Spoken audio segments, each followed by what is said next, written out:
आजकल के जो हालात हैं 1857 की तरीके की तरफ जैसे गरमाइश कम्युनिटी पे पड़ रही थी वैसे ही पड़ रही है। कौम जो है स्टील बनेगी, मजबूत बनेगी, मुझे कोई शक नहीं। खौफ दिल से निकाल दीजिए। जो खौफजदा है पिटेगा।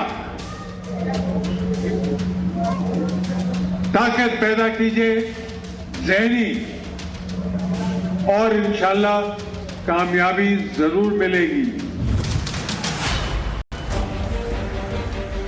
क्या मुसलमानों को देश में भड़काने की साजिश हो रही है? गुलामी का डर दिखाकर क्या मुसलमानों को उकसाया जा रहा? क्या खौफ की बात कहकर ऐसा ही माहौल देश में तैयार किया जा रहा?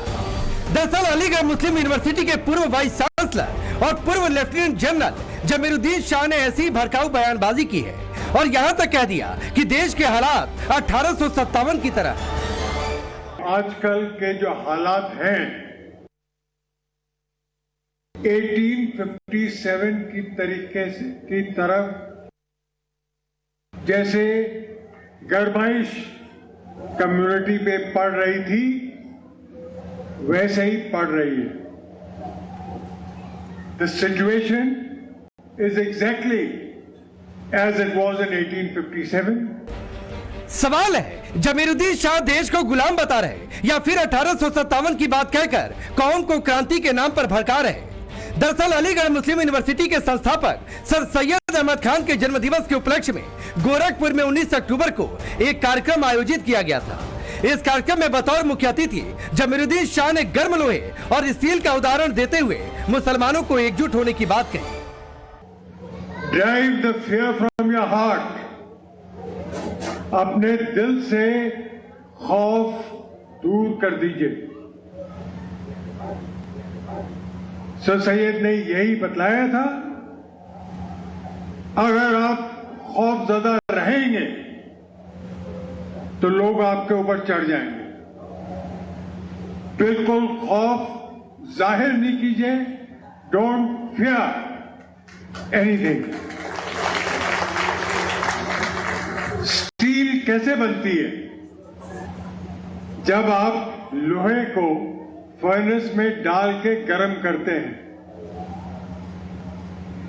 तो गरमाइश आपको महसूस हो गई है, और इंशाअल्लाह इस गरमाइश की वजह से कौम जो है स्टील बनेगी, मजबूत बनेगी, मुझे कोई शक नहीं। फिरकों में मत बटिए, सरदारों से सबक सीखिए, एक दूसरे की मदद करते हैं। अगर आप एक सरदार पे हाथ उठा लें आप पूरे इकट्ठे हो जाएंगे।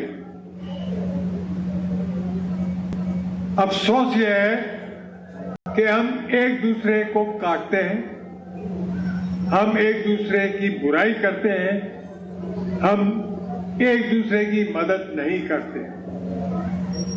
निहायत जरूरी है कि इल्म और यूनिटी, एक दूसरे की मदद, फिर आप देखिए कितना फर्क होगा। कोई भी आपकी मुखालफत नहीं कर पाएगा। जमीरुद्दीन शाह देश को गुलाम बता रहे या फिर 1857 की बात कहकर कौम को क्रांति के नाम पर भड़का रहे? दरअसल अलीगढ़ मुस्लिम यूनिवर्सिटी के संस्थापक सर सैयद अहमद खान के जन्मदिवस के उपलक्ष्य में गोरखपुर में 19 अक्टूबर को एक कार्यक्रम आयोजित किया गया था। इस कार्यक्रम में बतौर मुख्य अतिथि जमीरुद्दीन शाह ने गर्म लोहे और स्टील का उदाहरण देते हुए मुसलमानों को एकजुट होने की बात कही। हालात हैं 1857 की तरीके की तरफ जैसे गरमाइश कम्युनिटी पे पड़ रही थी वैसे ही पड़ रही है। The situation is exactly as it was in 1857. सवाल है fear from your heart. अपने दिल से खौफ दूर कर दीजिए। सर सैयद ने यही बतलाया था, अगर आप खौफजदा रहेंगे तो लोग आपके ऊपर चढ़ जाएंगे। बिल्कुल खौफ जाहिर नहीं कीजिए। Don't fear anything. स्टील कैसे बनती है? जब आप लोहे को फर्नेस में डाल के गर्म करते हैं तो गर्माइश आपको महसूस हो गई है, और इंशाल्लाह इस गर्माइश की वजह से कौम जो है स्टील बनेगी, मजबूत बनेगी। मुझे कोई शक नहीं। फिरकों में मत बटिए, सरदारों से सबक सीखिए, एक दूसरे की मदद करते हैं।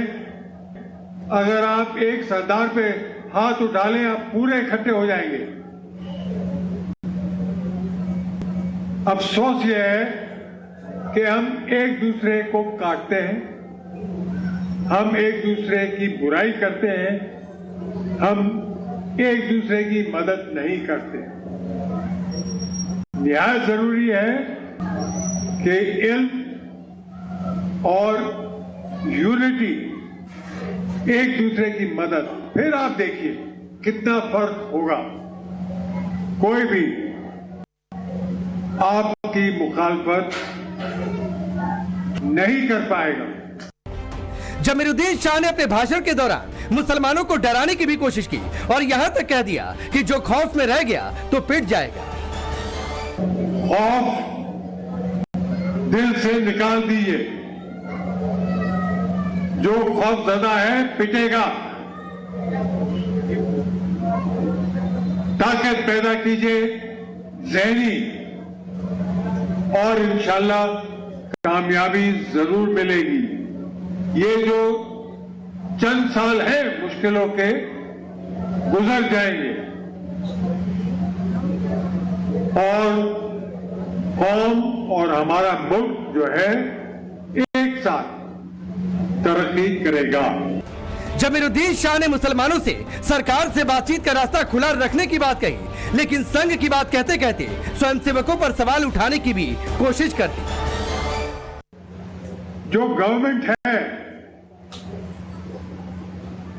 मौजूदा टाइम पर, उसके साथ चैनल्स ऑफ कम्युनिकेशन खुले रखने चाहिए, मगर ये जरूरी है कि इसको करने में अपना जमीर बेचना नहीं चाहिए। कि हम लोगों ने आरएसएस के साथ, भगवत के साथ 2-3 मीटिंग्स हुई हैं, अपना दर्द उनको बतलाया है और उनसे कहा है कि आप सुधार लीजिए, जो आपके सेवक हैं उनको सुधारिए।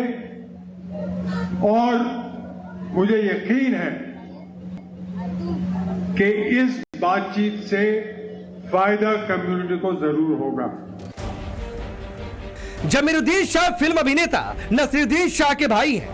वो नसीरुद्दीन शाह जो कभी कहते थे उन्हें भारत में रहने से डर लगता है, वो नसीरुद्दीन शाह जो सीएए कानून के खिलाफ उतरे, वो नसीरुद्दीन शाह जो धमकी देते थे हम 20 करोड़ आसानी से हाथ नहीं मानने वाले। ऐसे में अब सवाल है, क्या नसीरुद्दीन शाह के भाई और अलीगढ़ मुस्लिम विश्वविद्यालय के पूर्व वाइस चांसलर जमीरुद्दीन शाह ऐसी बयानबाजी कर क्या मुसलमानों को भड़का रहे हैं?